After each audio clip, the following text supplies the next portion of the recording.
balik lagi di Cupike, Cuplikan Keuangan. Kali ini kita akan balik lagi di topik yang krusial nih di dunia keuangan, yaitu manajemen investasi. Investasi bisa menjadi salah satu jalan untuk kebebasan finansial, namun kalau tidak diiringi dengan manajemen yang baik, nanti investasi tersebut bisa merugikan di masa depan.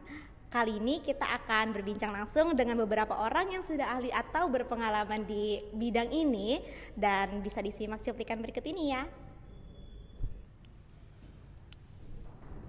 Halo Kak, Halo, siapa namanya? Anissa. Oh, aku mau nanya sedikit nih, kamu tahu nggak sih apa Boleh. itu investasi dan jenis-jenis investasi apa aja yang kamu tahu? Oh iya. Jadi gini, investasi itu intinya kita menanam uang atau aset yang sekarang dengan harapan nanti kita bisa tumbuh menjadi lebih besar asetnya, ya kan? Contohnya kayak kita beli saham, emas, atau bahkan membuka usaha. Nah kan tujuannya supaya uang kita tuh bisa berkembang. Kalau jenis-jenisnya itu kan investasi ada banyak ya. Umumnya itu ada dua. Yang kelihatan bentuknya itu seperti properti, emas, atau barang koleksi.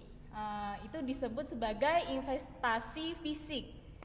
Lalu ada juga yang bentuknya surat-surat berharga, itu kayak saham, obligasi, reksadana. Nah, ini tuh termasuk ke dalam investasi keuangan. Terus dari segi waktu itu investasi itu ada jangka pendek. Contohnya deposito atau reksadana pasar uang. Ada juga yang jangka panjang, itu contohnya kayak saham, properti, yang hasilnya itu baru kelihatan setelah beberapa tahun. Jadi intinya jenis-jenisnya itu berbeda, bisa kita sesuaikan sama tujuan dan profil risiko kita masing-masing. Oh, berarti banyak juga ya sobat untuk jenis-jenis investasi. Terima kasih ya Kak Nisa. Sama-sama. Halo Kak, sorry nih ganggu waktunya.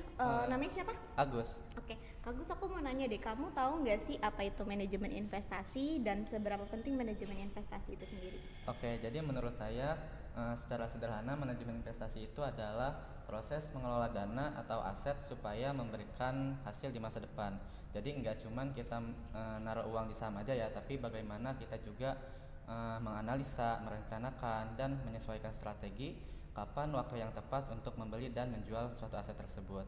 Nah, untuk seberapa penting sih manajemen investasi itu? Menurut saya penting banget karena membantu mengelola dan mengembangkan aset secara optimal sesuai dengan kebutuhan tujuan keuangan kita. Nah, dengan strategi yang tepat itu, dengan manajemen investasi ini bisa meminimalkan risiko dengan diversifikasi.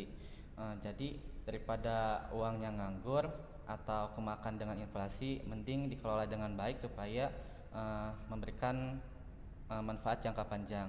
Menurut aku kayak gitu sih. Oke, thank you untuk infonya ya Kak. Sama-sama.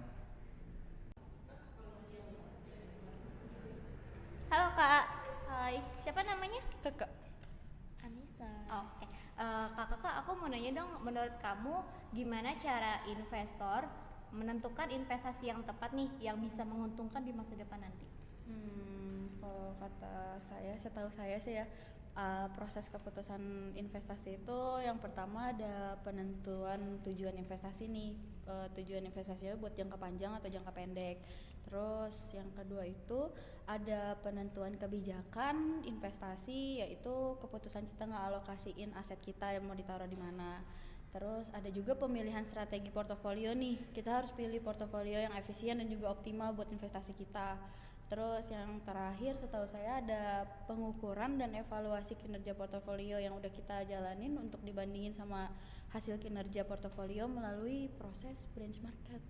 Oh, thank you ya infonya Kak. Ya. Halo Kak, Halo, siapa namanya? Tia. Oke, Kak Pia, kamu ada investasi nggak sih? Ada dong. Lagi dalamin investasi apa? Aku ikut pasar uang sih. Oke, menurut kamu sendiri pertimbangan apa aja nih yang harus kita ketahui sebelum kita milih investasi? Oh, kalau untuk pertimbangan-pertimbangan penting sebelum kita memulai keputusan untuk berinvestasi itu biasanya yang pertama kita harus tahu nih tingkat keuntungan dan juga risiko yang kita akan hadapi gitu. Karena misalkan kita mau punya keuntungan yang lebih besar, biasanya risiko yang kita terima juga besar nih. Tapi kalau misalkan kita cenderung menghindari nih yang namanya risiko, itu biasanya keuntungan yang kita terima juga lebih sedikit gitu. Kemudian kita juga harus tahu nih jangka waktu investasi yang mau kita pilih. Kalau misalkan investasi jangka panjang itu biasanya lebih memberikan hasil yang lebih stabil dalam jangka waktu tertentu. Terus kita juga harus tahu nih karakter dari si investasi ini gitu. Kemudian ada evaluasi kinerja keuangan. Emang sih kinerja keuangan masa lalu itu selalu menjadi acuan kita nih di masa depan gitu. Tapi belum tentu juga nih bisa dijadi acuan, karena misalkan di tahun lalu kita mengalami keuntungan, belum tentu di tahun ini kita juga mengalami keuntungan. Terus kita harus melakukan yang namanya diversifikasi atau kayak upaya menghindari yang namanya risiko dengan cara membagikan beberapa aset kita ke instrumen-instrumen investasi gitu. Kemudian kita juga harus tahu nih kondisi negara pada saat itu gitu. Oke, terima kasih ya untuk informasinya Kak Pia. Oke, sama-sama Kak. Wah, obrolan kita hari ini sangat padat ilmu dan inspiratif sekali ya.